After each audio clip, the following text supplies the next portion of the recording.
Welcome to the Jaron Jarvis channel. I am Jaron Jarvis. Today, I would like to introduce to you, Cruelty. Federal Case No. 306XXXXX document recovered from suspect's residence. Mr. Booker?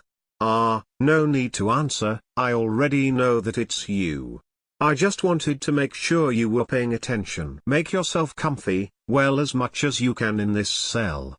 I can see that you have your instructions as you're already typing. Good, then I won't waste any time. I am not a good man. There are worse men, to be certain. There might even be those who consider me a morally sound person. Yet deep down there is something in my mind that festers like a rotten wound. It scratches at the door and calls out for me. I felt it even as a child, not old enough to understand what it was. Now I'm much too old to feign ignorance. It starts with stomping on insects. Quick, brutal, effective. I would do it until I was bored with smashing the much weaker creatures into mush. Then it was time for something different. I spent countless summer hours finding new way to kill the harmless black ants running frantically across our driveway. I considered it my territory, and imagined myself a lurking predator tearing apart any ants who dared to defy me with their presence. In June, the equally harmless Japanese beetles, or June bugs, would descend upon my father's rose garden.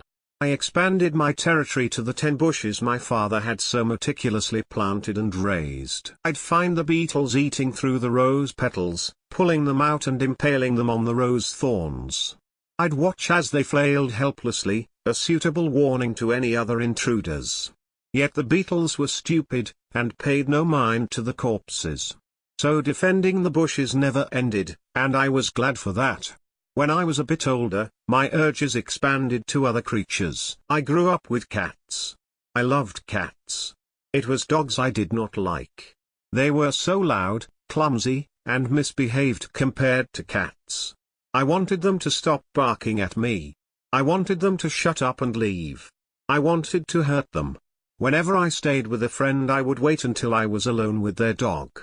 I couldn't hurt the dog too much, lest it be noticed, but there were ways. Mostly I pushed the dogs over, and hit them just enough to make them whine, but never enough to cause true harm. I wanted them to be afraid of me. I wanted them to hurt. Once I went too far, and pushed a small dog belonging to my mother's friend off of a bed. When the dog stood back up, it stood with one of its legs off lifted the ground as if injured. I panicked, and immediately ran to tell my mother that the dog had fallen off of the bed. Later it was revealed to be a simple sprain, and I was praised by both my mother and her friend for being so concerned about the dog's health. Their praise made me happy, and instead of guilt I felt confidence and relief. The guilt would come later. A 10-year-old boy knows what is right and what is wrong. What he might not know is what is wrong with himself. When middle school rolled around, I finally started to wonder what might be wrong with me. It was not right that I wanted to hurt things. It wasn't okay that I wanted something to fear me. It was abhorrent that I wanted another creature to suffer, and that I wanted to cause that suffering. It's important to note that I never killed or critically injured any dog. Unlike bugs, I didn't want the dogs to die. Maybe it was because I just wanted them to be afraid of me, a need the bugs could not meet. Seeing their cowering and hearing their whines was enough. I know that it doesn't sound much better, but this is about truth.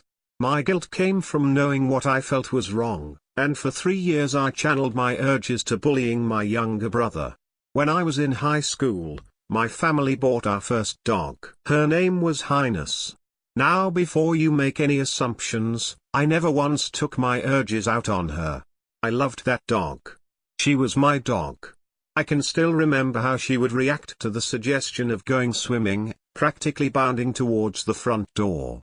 I wish she had lived another 20 years. When my parents brought home Hunter, a mutt rescued from the side of the road 2 years after Highness, I loved him just the same. Do you find that strange, Mr. Booker? After high school up until now, my urges have been managed by finding other mediums. I stopped bullying my brother, and even apologized for my treatment for the first 18 years of his life. He accepted my apology rather easily, chalking it up to the normal relationship between brothers of different ages instead of the malice of one man.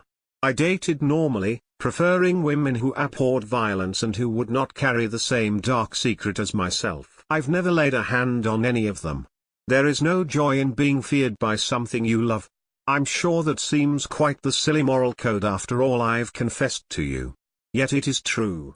My cruelty carries such a prejudice. I was once naive enough to believe that I was different. I thought these urges made me some sort of outlier, and could not be the norm for a person. Yet I've realized that I was mistaken. Cruelty rests in the hearts of all men. It sits just behind anger and hatred, waiting for the moment it can disguise itself as happiness. Each and every one of us has defining moments where we decide how cruel we will be. After all, isn't that why you are here, Mr. Booker? I have to admit, before you came along my options were running thin. I had resorted to going into online chat rooms and pretending to be a woman. It's embarrassing to say that out loud if I'm being honest. Now, I have no interest in men, nor do I find any enjoyment in seeing the revolting messages and photos they send. Yet I very much enjoy tearing them down. These lonely men whose biggest crimes were being lonely and unskilled at meeting a partner, I found joy in making them even more miserable. However, it could only satisfy me for so long. Without seeing the broken spirit in their eyes, it just didn't have the same satisfaction. Then you came into my life, Mr. Booker. See, I've realized that my own brand of cruelty has rules. I never hurt my own. Those I do hurt, I only cause the pain and fear I believe they deserve. Why kill a dog when you can solve the problem by making it afraid of you? Nobody wants a dead dog. Yet you have given me a gift that I don't think I'll be able to find with anyone else. You seem confused. No, keep typing everything. See, Mr. Booker, you too have embraced the cruelty that I speak of. You don't quite seem to fully realize it though. After all, I have been quite forthcoming with my demons, freely admitting to you that I am not a good man. Yet what was it that you called yourself? You remember. The day you approached my niece at the park. What did you tell her you were? I'm sorry, you'll have to speak up. That's right. A nice man. In the depths of your sickness, Mr. Booker, did you truly believe your actions were a kindness? Do you not think that you are a cruel man? Your apologies don't interest me, Mr. Booker. You should have realized that once you woke up in that seat. You should also know at this point what kind of man stands in front of you. Still, surely you must be curious to why I'm having you type all of this out. I suppose I wanted to see your eyes the exact moment you realize what I will be doing to you for the next few days. There we go. Stop crying, Mr. Booker, and keep typing. Yes, including everything I just said. Every moment you're typing is a moment you're safe. You should cherish these moments of safety. Because I want you to know that there is not enough suffering you can endure. It will be more than you deserve. I cannot wait to get started. I'm afraid this is where Mr. Booker became too hysterical to continue. I suppose the real reason I had him type all this was because it's easy to confess to a dead man. Mr. Booker will suffer unimaginable hell for the next 3 days, before I deliver him to the real one. There are no heroes in this tale. There is only a disease of the human condition. I don't seek your forgiveness, it would be better spent on yourself. There is cruelty in you too, reader. Do not feed it. Or else one day you might hear a man beg for death, and find a smile on your face.